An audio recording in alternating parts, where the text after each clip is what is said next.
Ipinagpatuloy ng Commission on Elections ang pag-iimprinta ng balota ngayong araw para sa BARM Parliamentary Elections sa Oktubre. Yan ang ulat ni Luisa Erispe.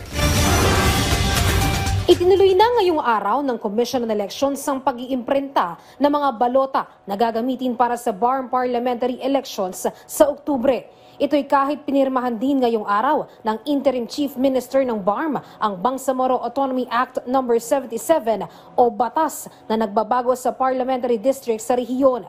Giit ng COMELEC, wala ng oras kung susundin nila ang batas. Wala ng pagkakataon para ma-delay pa ang kanilang preparasyon. Pero again, the COMELEC will make an independent determination ng sitwasyon.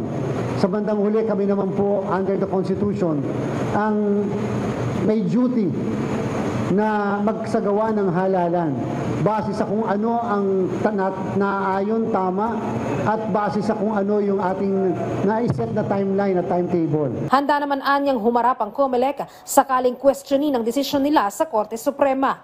Pero magpapadala sila ng sulat kay Pangulong Ferdinand R. Marcos Jr. sa Kongreso at kay Chief Justice Alexander Gesmundo para ilatag ang kanilang timeline at ipaliwanag ang kanilang posisyon.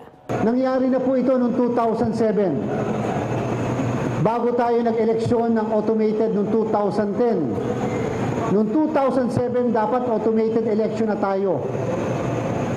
Sapagkat yun ang batas natin, yung Republic Act 9369. Subalit, hindi po ito naipatupad ng COMELEC. Ang sabi ng COMELEC, lack of material time. Mabuti sana po kung yung batas ay naipasa last month. Pwede po siguro masisi ang COMELEC. Last month pa yung batas eh. Bakit hindi nyo ipinatupad? Subalit isang araw lang po ang pagitan nitong batas at yung aksyon ng komisyon.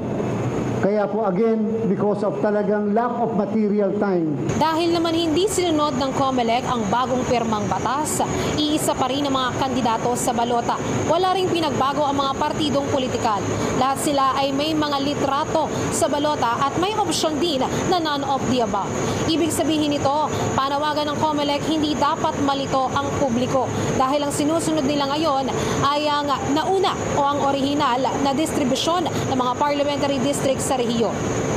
Kahit sa deployment ng mga election paraphernalia, ang susundin din ng COMELEC ay ang unang distribusyon ng mga distrito. Sa mga kababayan natin sa Bangsamoro, yung mga kandidato, as far as the COMELEC is concerned, as far as the ballots are concerned, as far as all the materials, documents, paraphernalia are concerned, kung ano ang nakita po ninyo na mukha ng balota sa bawat barangay, sa bawat bayan, sa bawat distrito at probinsya, yan na po ang makatanggap nyo sa araw na eleksyon. Kada araw, inaasahang nasa 300,000 na balota ang iiimprenta sa National Printing Office. Inaasahan din sa September 15, tapos na ang COMELEC ng printing at verification ng mga balota. Luisa Erispe para sa Pambansang TV sa Bagong Pilipinas.